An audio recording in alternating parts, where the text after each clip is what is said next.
Both of them are dead. Everybody was dead. Dead. The entire ward. The entire ward, apart from me. Denis Mwaura.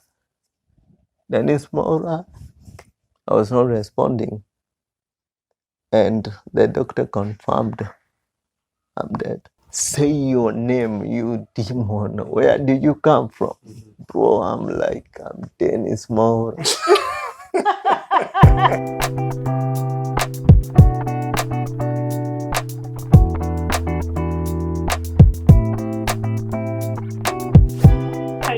To Disi Jas, we are glad to have you back. Thank you for staying. Thank you for subscribing, for sharing, for liking our content. Yes, and for hitting the notification button. Yes, the notification gang. You guys, we love you so much. Mnatujenga. Thank you guys. Mnatujenga sana. Thank you so much. And if it's your first time on our channel, please subscribe. Please like. Absolutely. Share. Yeah, and we hope you will be here to stay. Exactly. Yeah. In that ward, kulikuwa na 6 bed. Every bed had 2 patients, expect on my bed because of the situation that I was. So, one particular night, after everyone slept, they used to call the register very early in the morning around 5:30. There, wakibadilisha shift. So that the night doctor will make sure nimefunga shift yangu, patient wote wakiwa poa, or the patient are present. And this particular doctor came, blah blah blah blah blah blah blah blah blah blah blah blah. Denis Mwaura and Jiko present.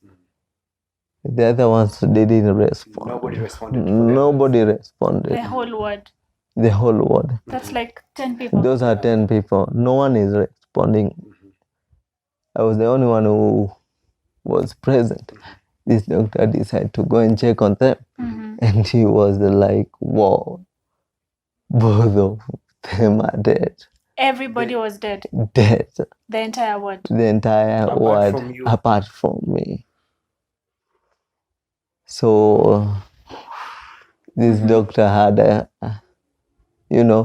now to take the bodies into a semi-morgue, to the semi-morgue. So this time you're awake? Yeah. You can see what is happening? Yeah, I can see. Actually, he was preparing the body on my face. Like, hakuwa na feature. And for me, that was a horror movie. You can imagine. Yeah. I can see, they have been wanatolewa nguo zineko hapo kando ya bed, so that family wakikuja waone hizo nguo hapo, they will know. Yuko. Amepass. Hakuna jacuzzi juu, I'm sorry. That was the way, the language of saying. The hospital. The hospital language, that kusema ameenda. Ukipata nguo kwa bed. Kwa bed na hayuko. You see. And niko hapo naangalia 10 bodies, one after the other, being prepared, putting in a body bag. Zikapelekwa. Akaleta bed sheet. The nurse kama ka change bed sheet. And you're watching this whole time? Yeah, I'm watching. What's going through your mind? Wow, the spirit of death. You see, like, what if I'm the next guy, man? What will I do? And am I really ready to die? That's a conversation of selfness. If I die, where will I go?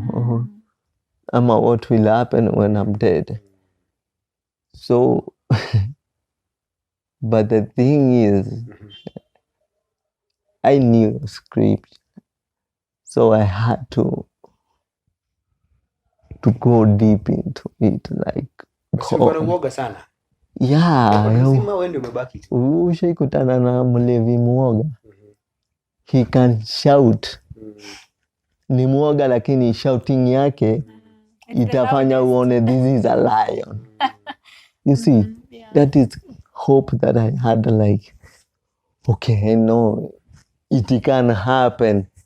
But God, you have said with a long life, you will satisfy me. Just, satisfy me. Make it happen. And I started, I started not seeing me dying. And now developing, an attitude of giving thanks to God. And say, thanks because I've seen a new day. I've seen today, and I know I will see. I know I will see tomorrow. You see, you started having hope. Having hope, and all of a sudden, it is maybe around 1 p.m. and wherever kupanda, new patients were booked in, the same ward, the same number. 10 more now. 10 more have come. People that were looking even better than me. They can walk, they can do whatever for themselves, they can feed for themselves, and all the stuff. And this particular night, the next morning, the same doctor came to call the register. Hey, the same word. Everyone else was present. Everyone else was absent. Everybody else was dead. Dead expect me. Now this is the second time. Same doctor. Same doctor. Same word. Same survivor. Same survivor. And, he checked on the 10 bodies. Then he came and looked at me with a certain face expression. Enye tu ungeangalia usema, this guy, this is the devil. Nothing has ever happened like this. Continuously 2 days, people are dying. There were 2 consecutive days. Yeah, today and tomorrow. 2 consecutive days. 2 consecutive days. I'm not speaking ati wameletwa leo wanakaa wiki. Wameletwa leo, the next morning there is no one. They are gone. Everybody They are is gone. And now this is the second time, and question have started being raised with this particular doctor. And they was like, who knows that guy who is on ward flani? Does he even have visitors? Now the doctor, I can find out I don't have visitors. So who brought you? There is nothing to show even this and this brought me to this hospital. And he was saying, he came and said, you, my guy, tomorrow wengi kama. Yeah, in front of my face. Like, what is that supposed to mean? So this doctor is like, we have seen so many people like you. You come here, you don't have a relative or friend coming to visit you. And you have come to make sacrifices. You see, and yeah. So listen, umekuja kutoa watu. Kazi yako, yeah, nimetumwa. So the 20 people, you're the one who has been sacrificing. Yeah, that is what he was meaning. So I'm here like, bro, I know nothing about their death. Ask God. You see, but I couldn't tell him. But inside me, I know I have nothing to do with those to do with those. And, it must have been very strange. Very strange. On the first night, 10 people die, you survive. Yeah. Second night, same day. Yeah, and you survive. Yeah. What were you thinking? Were you wondering, why am I surviving? The spirit of death was chasing me. The devil wanted me to see myself dead. It's like, ukienda uingishwe kwa morgue, the atmosphere is not welcoming. You will feel a certain thing. The atmosphere is not like huku nje. Like, I'm in the land of the dead. And I'm living, you see. So this doctor akatoa watu wengine pia. He did the same process with enye alifanyia watu wa kwanza. Kapeleka kwa semi morgue. And now other patients brought in another 10 patients. Now the next morning the same doctor came and blah blah blah blah blah. Denis Mwaura present. This doctor was crazy. It happened the third night? The third time. My God. No, what? Yeah. Everybody was gone. Yeah. 10 people. 10 more people. It's brought to dirty good people, dirty good souls. Day, today, tomorrow. And the doctor is the same guy. He lost it. He came and say, now we will deal with you. He collects the body akaipeleka kwa semi morgue. And akatoa vitanda nje. Nikaweka mahali kwa bed sheet. At the center of that ward, and he made calls.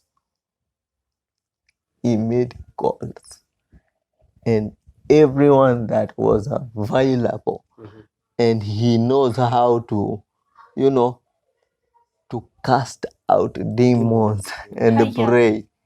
Was called Reverend, whatever. Anytime.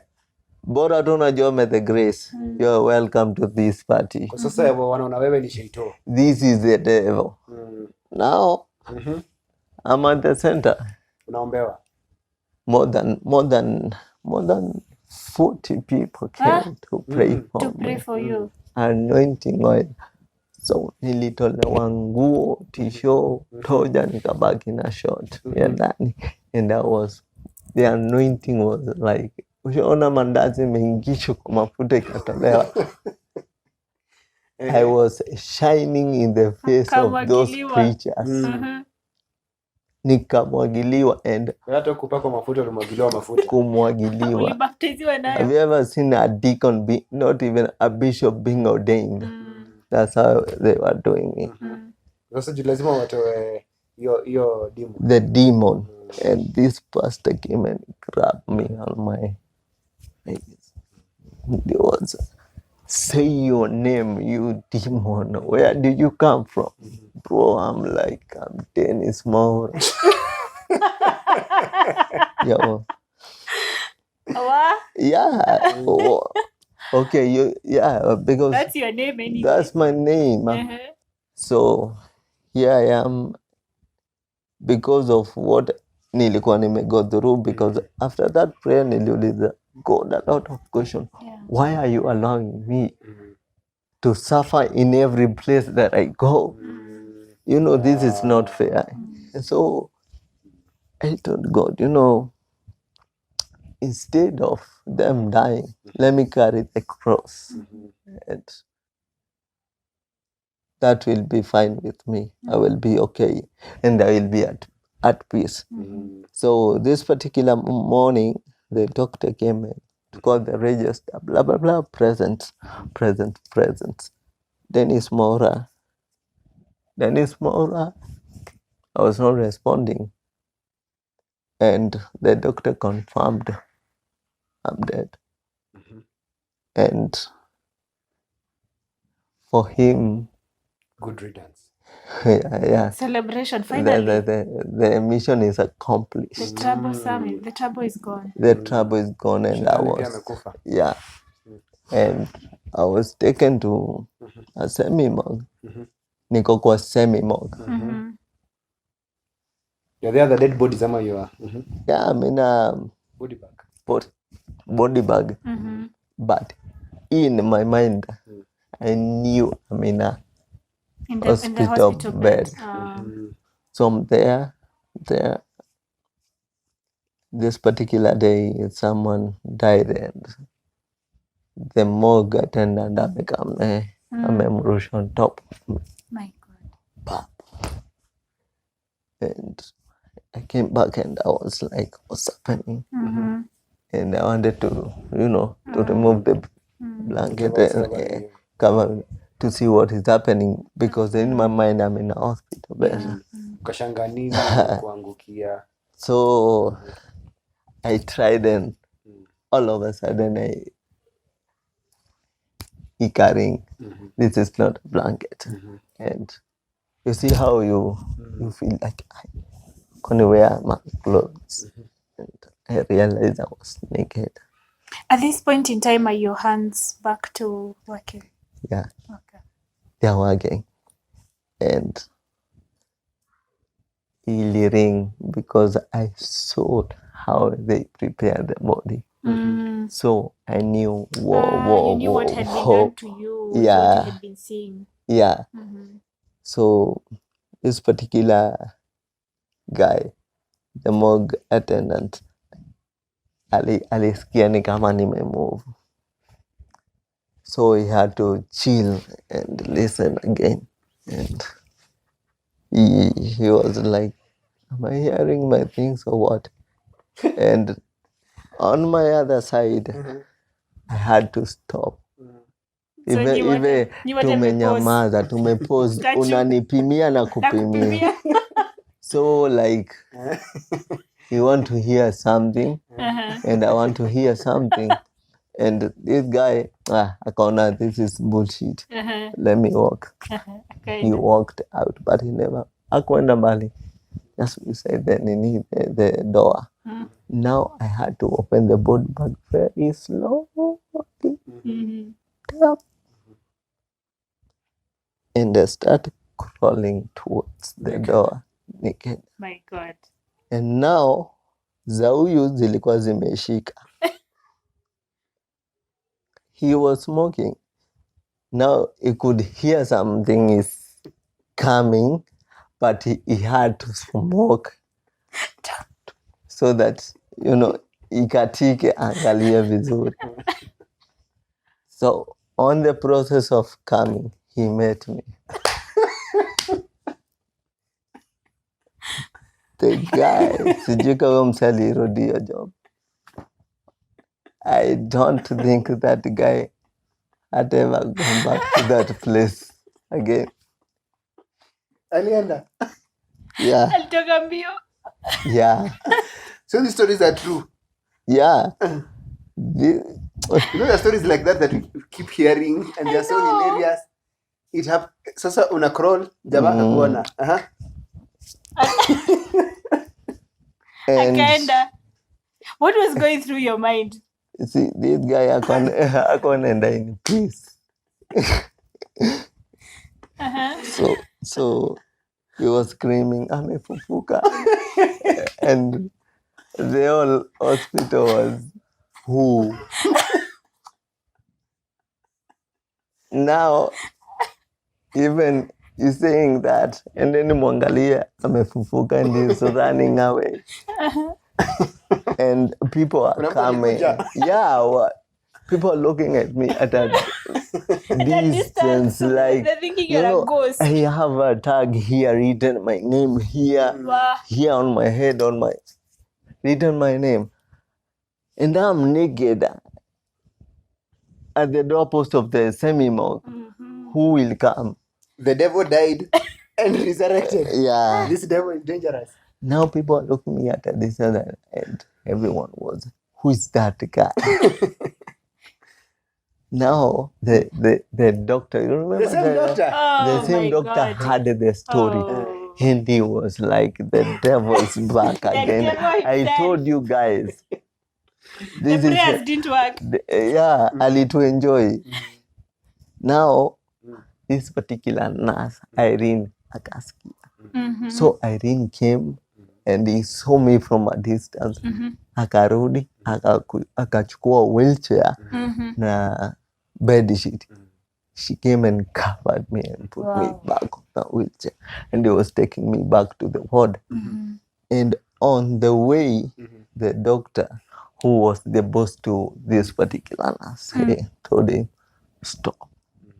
So I was hapo nje tu ya ofisi. And then was called inside with that doctor, and they were like, hatutaki hizi crap kwa hii hospitali. Yeah, this will bring a bad name. Yeah, itatuharibia. Remember, as a doctor, he had confirmed That you're I'm dead. This is a doctor confirming. To human being, that may be the final say, maybe. For those who doesn't understand the language of heaven. So, this doctor is murmuring from inside. We have some papers that I approved. This guy is dead. Let's get it done.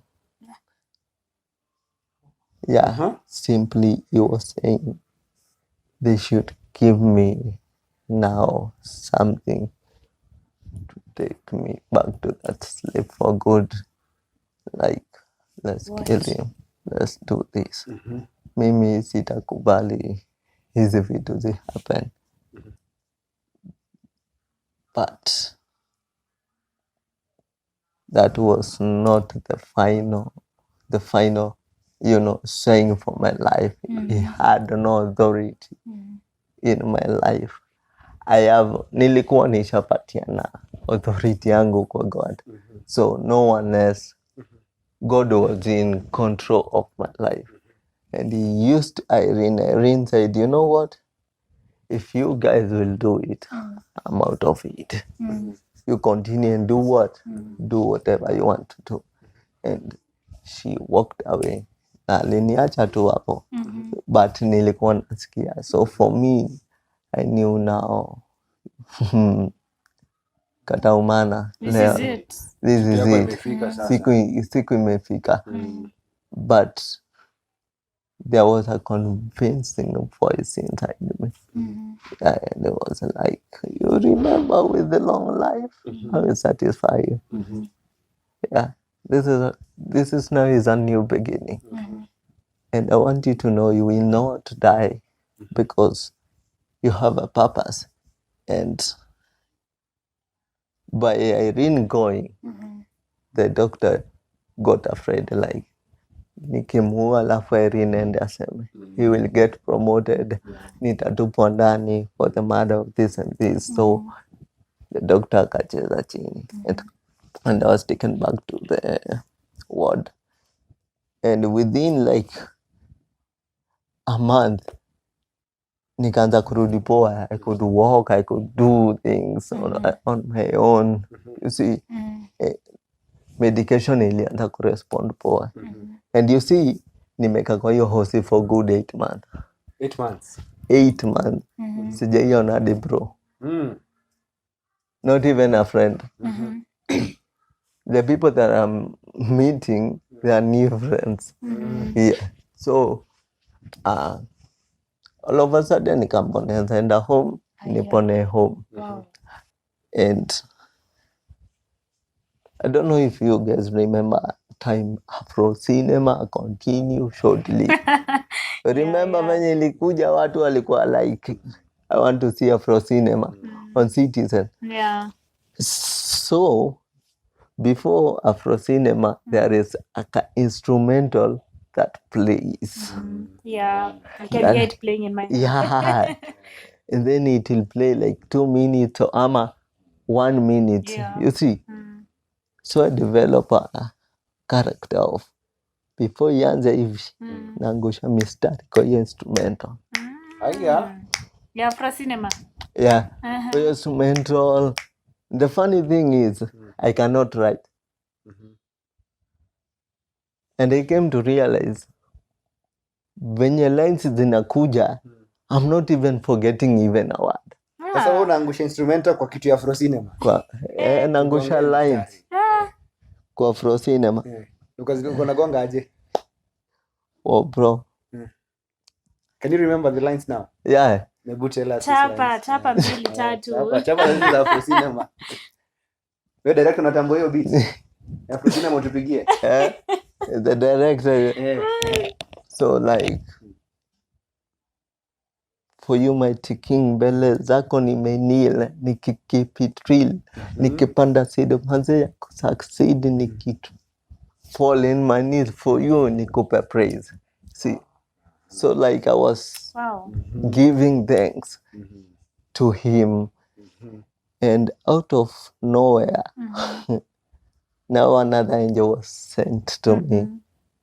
One guy which we used to dance with came, and akipita, you see my mlango ilikuwa closed ever. Akipita, juu na watch Afro cinema, because the TV was there to make me like feel comfortable. You see, they wanted me to fit in and feel comfortable on that particular place. And this guy was like, ujamaa anatema mistari ndani. Kuja kuangalia ni mimi, what? And he was like, let's do something. Why can't we maybe do a collab? And out of nowhere, write a song. Inaitwa Iwe Mbichi. Iwe Mbichi imeiva ni God. Yeah. Pinto Iwe Mbichi imeiva ni God na pia sifa. Because this song for me was like, because venye watu walisikia na do mziki, he was like, menza kudu mziki ndio upate sympathy kwa say. No, and I'm like, bro, Iwe Mbichi ama imeiva hii ngoma, ni God napatia sifa, sio. I'm not glorifying you guys. Kusikiza, I'm not saying hii song hata si yenyu. Yeah. Huyo ndo akisema mtasikiza kama mtaki. And financially kuingia studio ilikuwa ni noma. So like I had this do nilikuwa 70 bob. Nilikuwa 70 bob nilipaya gona mse. Now because I can't go anywhere with that or do something, ilikuwa tu hapa chini ya mat. And I had a skill of making beadwork. You remember the shampala za watu walikuwa wamepiga mashampala mkono mzima. So because I had that skill, I told this Pinto, so uende ubai mabeadwork tufanye. Instead of me kukaga hapa hivi, nikisikia nimeboeka nafanya beadworking. I'm keeping myself busy. And I did that, and Pinto was like, bro, hizi vitu ni kali hadi kuliko zenye zinauzwa huko nje. So I could make it during the week. Anakuja weekend, anachukua, anaenda anauza. Anakaa mnadoa. That was like, wow. This is amazing. So my first thing was to come out of where I was. Nilikuwa na feel rejection ile na feel hapa siko, hapa stakikani. And when you have that in mind, haikuwagi poa. So tuka move out. Actually tulienda tukakomboa nyumba na Pinto. But bado alikuwa chuo. Because pia mimi aliona tu na treatiwa, akaniambia huku tutoke tu. Kama sasa inaweza jenga do ghetto nyumba ni thao. So if unaenda unauza unakaa na thao 2 na ni wiki tu moja per month, do itakuwa fiti. So inamaanisha pia help ya mtu haikuangi mbali na yeye. Wewe ni ile skill tu ulikuwa nayo kidogo. Na hiyo ndio ilikuchangia life. Ilinichange life. Usingoja miracle nyingine kubwa. Kumchange. Maybe kama wewe I don't know, sometimes maybe unafikia kuna mtu atakuja tu na do akupatia kwambia sasa wewe move out from your place. Wewe ni ile skill ulikuwa nayo ndio ilikutoa hapa. What I had is like, Moses, uko na nini kwa mkono? You know, I will use that to bless your generation or to bless even your society and whatever. And I think for me, even in this series of overcoming, that's what I'm getting the most. But like your help is in the things that you have around you. The help is never too far away. You don't have to look so far away. Yeah. So here we tukamove out na kama mattress tukalala gachi, tunalala tu chini nini and whatever. And with the time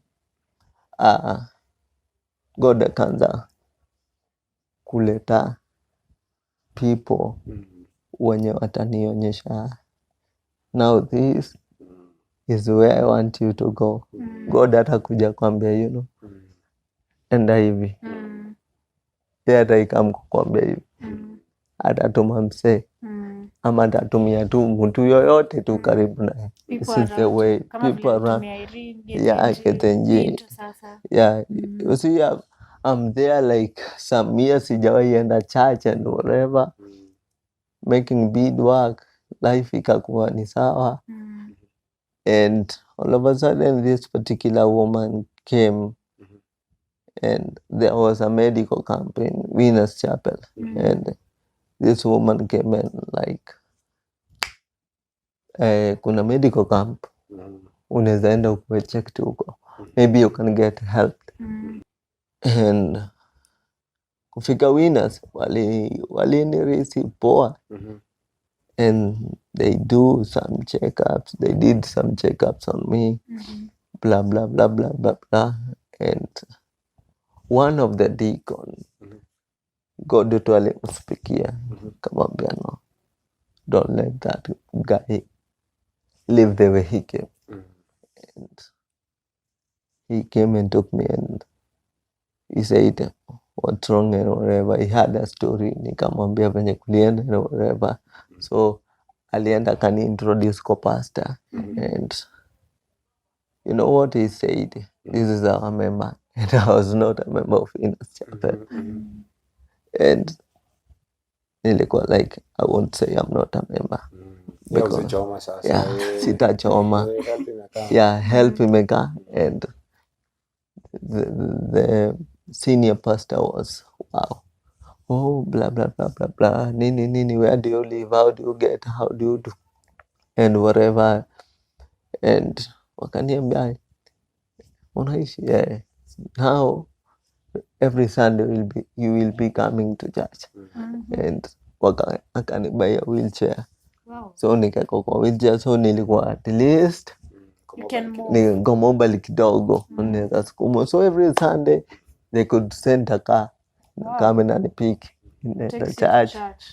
After service inanirudisha. They started maybe supporting me with food and whatever, all that thing. Now the money that I was using to buy food, I can save and go to the studio. Wow. And that is what I did. Tukasave, tukaingia studio. Tukafanya hiyo ngoma iwe mbichi. Guess what? There is this award, which I've never even participated on it. Nimetoa ngoma. I'm very excited. Ngoma iko kwa memory card na kwa CD. So hata sijaienda kuimbia watu mali kwingine. Just 2 or 3 wenye walikuja na Pinto hapo kwa nyumba. You know, Pinto will go very excited. The first song tumerekodi, buskizeni ina sound aje. Yeah. Whoa. We got nominated without even performing. Yeah, not even performing. We never even submit to that award. Yeah. And I'm here receiving a call. Are you blah blah blah? Yeah. Your song has been nominated as the song of the year. And you've been nominated as an inspiration artist of the year. And I'm like, people are voting online. I have a kabambe. Naanzaje bro. And I told God, sikupeleka. You took it. So continue. But God works magic, eh? God just works magic. Continue. That is just pure favor from the Lord. So this is me with the kabambe, knowing that people are voting online. For you. You can't even vote for yourself. I never even vote for myself. And all of a sudden, the siku ya award imefika. That was, mimi na Pinto tumeenda. because mimi nagonga kwa hao mi sijui Pinto amepatiana nani na nani, wasa wamependa ngoma. And I'm there at the award ceremony, blah blah blah. Whoa, and the crowd is shouting COG, COG, COG, COG. No one was supposed to perform. And guess what? Ilibidi. You Lazima upige show. performed. And no one was supposed to perform. Yeah. That's so crowd inataka COG. COG. And that was another turning point. Now God showed me this is the way. The way. Song ilibeba song of the year. Sijawahi vote. How kujipeleka? Nikachukua inspiration artist of the year. Na sikuvote. Na nimeperform. Yeah, and something also very interesting happened. Ukiperform, ulikuwa umeenda kwa concert na wheelchair. What happened? After the performance, I was pulled out of the wheelchair. I stood on my feet. You stood. You know the doctor walikuwa anasema you'll never stop. I will never do that. And now nimesimama. Doctor said you'd never walk. Yeah. Now nimesimama. Now you're walking on your own. Yeah, and I'm performing actually. And me standing, I'm not even aware I'm standing. Like it had not hit you yet, like on your feet. You see that pole, it was something big. And nimesimama, nimekimbia na mic kwa ile kona. My goodness. For me, do you know what made me realize nimesimama? Everyone was in tears. Wow. Everyone was like, what is happening? What is happening here? What is happening? The men of God were deep in prayer. The audience was, what is happening? People who understood the language of heaven were giving thanks to God. To God for what is happening. Your life is a miracle, man. Yeah? To be honest, I think we talk of people who experience miracles. Well, lakini unaweza sema umeona Mungu. Hivi. Hata unaweza sema umemsalimia. Ndio. Yenyewe ni Katoi ka God. What? Now, that's where my turning point. Wow. That's how God changed stories. And now I'm beginning to see. You remember? You remember when we were beginning and you were trying to imagine, especially when the tragedy happened, and you're trying to think about how all things work together for good. Yeah. Now you are beginning to see that all things indeed are working together for good. For good. And things have turned around and changed. Yeah. Wow. Yeah. You've overcome, and this is where you are, and you have so much hope for life and so much hope for the future.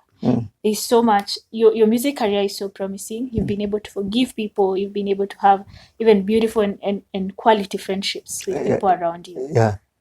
What can you tell people who are struggling probably with things like unforgiveness or feeling like they can't forgive, or even people in a situation that is so hard that they feel that they cannot move on or even move out of, or mtu ako tu mahali anasikia yenye hii story mi siwezi toka hapa, ama anasikia 2020 has just been that year for me and I'm done and I can't do this anymore. What will you tell those people? This is what I will tell anyone who is watching. Like, you see, when you take a fish out of the water, between the fish and the water, ni gani inasuffer? The fish. When you take yourself out of God, it is not God who suffers. It is you to come back to Him. The prodigal son alishia, ni babake alisafa, ilibidi amefanya nini? Amerudi home. it is not about your story or your situation right now that will make you, like think everything that maybe unaona vitu zimekuwa hard. It will never be easy without Jesus. That is what I know. It will never be easy. Utagonga, unapiga dimanga, utaenda kwa whatever it is, gym mentorship na nini. Mzee atakutuma tu kwa God. Rudi tu. Mi usema ministry yangu is not about telling people si blah blah blah. To God kuja kwa God atakupatia do. Wewe ni wapi ulisikia God analipia watu rent bro? Most of the prophets in the Bible walikuwa wanalala chini ya mti. Siko 6x6. But because kumekuwa tu na mentality ingine. If I'm a Christian, I can't suffer. Let me tell you the truth. The Bible is very clear. God anasema, in your wilderness, I will give you grace. The grace is not about to take the bad thing out of that wilderness. It's to keep you going. Gold ndo ikuwe gold, lazima go through fire. Lazima upitie place ndo kuja kujua who God is. And is there hope that any situation can turn around? Exactly. Let me shock you. Trust you me. One of these days, if I was out of that wheelchair, one of these days, tutakutana kwa street bila crutches. Nikitembea vizuri sana. Wow, amen. It will happen because whatever God has started is able to finish. For those maybe who wants to know my music and my ministry. Yeah, tell us about that. Yeah. I have a YouTube channel. On YouTube is COG Kenya. You can find me even on Facebook, Katoi COG_official. Instagram, Katoi COG_official. Twitter @Katoi music. Wow. Yeah. So if anybody wants your music, mimi sahi watu wananunua muziki yangu. Wananunua? If maybe you want to buy my music. Tell us how we can get that. We can get, for the latest is the music on YouTube. You can download for free. Okay. But my new music, people buy from me like unachukua number and whatever. Okay. But that is, you see, supporting the ministry and whatever. Okay. So my number is 0740 685 042. You can call anytime. You can say that again. 0740 685 042. Yeah. Maybe you want me to come and maybe perform at your wedding. Yeah, sure. Am I anything? Yeah. And even buy your music, your new music.